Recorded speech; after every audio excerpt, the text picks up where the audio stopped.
નડિયાદમાં પગ મૂકતા જ કોઈ અનેરી સંત સુવાસ આપણને સ્પર્શી જાય છે, કારણ કે ત્યાં સંતરામ મહારાજે ભક્તિની, ત્યાગની અને તપસ્યાની ધૂણી ધખાવી હતી. પરંતુ શું આપને ખ્યાલ છે કે સંતરામ મહારાજે નડિયાદમાં જતા પૂર્વે ખેડા જિલ્લાના કાલસર ગામે પણ વિહાર કરતા આવ્યા હતા અને આજે પણ તે જ સ્થળે સંતરામ મહારાજની ગાદીના દર્શન થાય છે. તો આવવું જોઈએ ખેડાના કાલસર ગામે અને મેળવીએ સંતરામ મહારાજના આશીર્વાદ.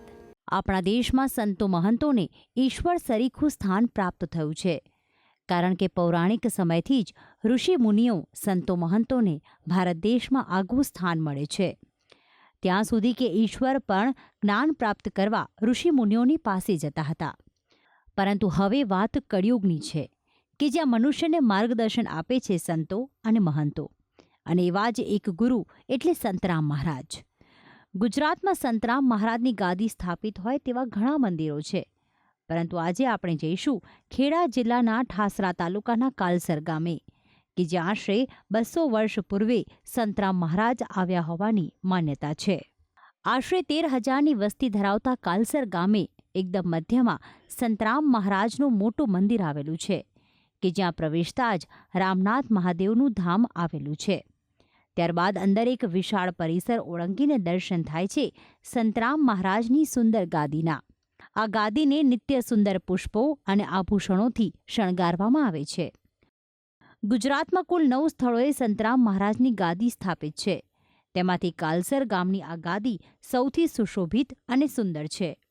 સંતરામ મહારાજની આ ગાદીના દર્શન કરતાં જ મન પ્રસન્ન થઈ જાય છે. તો સાથે જ સંતરામ મહારાજના ગુરુ એવા લક્ષ્મણદાસજીની પ્રતિમા પણ મૂકવામાં આવી છે. આજે મંદિરનો ખૂબ વિકાસ થયો છે. આજુબાજુના 15થી 20 ગામોના ભક્તો પણ અહીંયા નિત્ય ગુરુવારે દર્શન કરવા આવે છે. ત્યાર પછી સવાર સાંજને બપોરે પાઠ થાય છે. શ્રાવણ મહિનામાં પાઠનું આયોજન કરવામાં આવે છે, સ્વયં સ્તોત્ર. ત્યાર પછી ગીતાના પાઠ થાય છે. આ રીતે અનેક પ્રકારના પાઠ થાય છે, સત્સંગ થાય છે, અને બહારથી સંતો પણ અહીં આવતા રહેતા હોય છે. વર્ષ 2001માં આ ધામનું નિર્માણ ગામવાસીઓના સહયોગથી કરવામાં આવ્યું હતું, અને ત્યારથી જ્ઞાનદાસ મહારાજ અહીં ગાદીપતિ તરીકે સેવા આપે છે. ભક્તો પણ દર ગુરુવારે અહીં આવે છે અને તેમના ચરણ સ્પર્શ કરીને સાકરનો પ્રસાદ લે છે. સાથે દરેક સંતરામ મંદિરની જેમ આ ધામમાં પણ પોષી પૂનમના દિવસે સાકર વર્ષા કરવામાં આવે છે, જેમાં ભક્તો મોટી સંખ્યામાં ભાગ લેતા હોય છે. સંતરામ મહારાજના આ ધામમાં બાળકો જો બોલતા ન હોય કે પાકમાં રોગ આવી જાય તો ભક્તો દ્વારા બાધા આખડી રાખવામાં આવે છે, અને તે ગુરુ અચૂક પૂર્ણ કરે છે. આ ધામમાં ભક્તો આવીને શ્રી સંતરામ ચાલીસાના પાઠ કરીને મનની શાંતિનો અનુભવ કરે છે. આ ધામમાં ગુરુ પૂર્ણિમાએ વિશેષ ઉત્સવનું આયોજન કરાય છે, તો દેવ દિવાળીના દિવસે અન્નકૂટનું પણ આયોજન કરવામાં આવે છે. ભક્તિ સંદેશ ન્યૂઝ ખેડા.